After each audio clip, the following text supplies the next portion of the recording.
चुके हैं और लोग इसको समझ चुके हैं कि जाति धर्म से वोट देने के लिए कुछ नहीं होगा।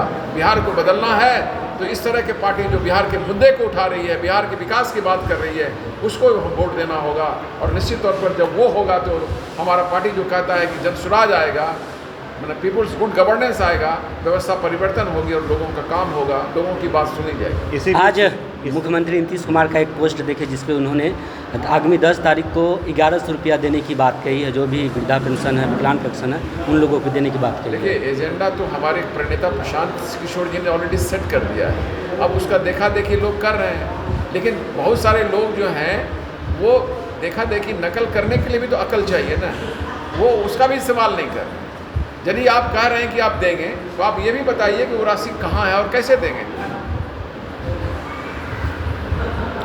प्रशांत किशोर जहाँ रैलियाँ कर रही है वहाँ वो वोट नहीं मांग रहे, बस वह व्यवस्था बदलाव की बात कर रही है। निश्चित तौर पर ये डेमोक्रेटिक आदर्श है जो प्रशांत जी लोगों को समझा रहे हैं कि जो बिहार की विकास की बात करे, जो यहाँ बिहार में बच्चों की शिक्षा की बात करे, उसको सत्ता में आना चाहिए। और प्रशांत जी बहुत डंके की चोट पर कहते हैं कि यदि जनसुराज पार्टी का भी कोई कैंडिडेट जो है, यदि आप समझते हैं कि उससे बेहतर कैंडिडेट उस विधानसभा में है तो आप उसको दीजिए, बिहार को जीतना चाहिए, ये प्रशांत जी कहते हैं। ये प्रशांत जी का आदर्श है, ये बिहार के लिए जो जज्बा है वो प्रशांत जी का जज्बा दिखाई पड़ता है। अन्य पार्टियां कहती है कि ऐसे ही हवा ही है, जनसुराज ऐसे ही हवा में गुम हो जाएगा, क्या कहना है?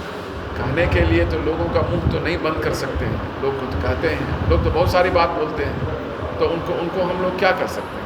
ये तो आप लोग, यहाँ की जनता फैसला करेगी, जो यहाँ की मालिक है। यहाँ पर आप लोग फैसला करेंगे, जो मीडिया वाले लोग हैं, कि हम क्या कहते हैं और क्या करने वाले हैं।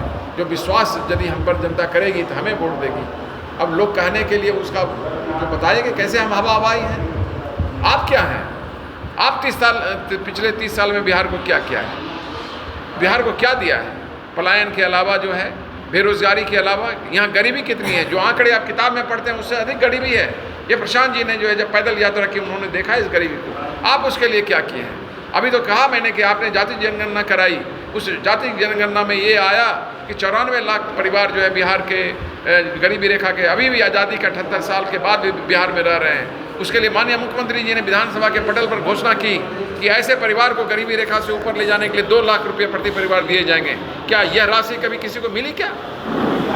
ऐसे में तो हवाई कौन कर रहा है? आप जानते हैं कि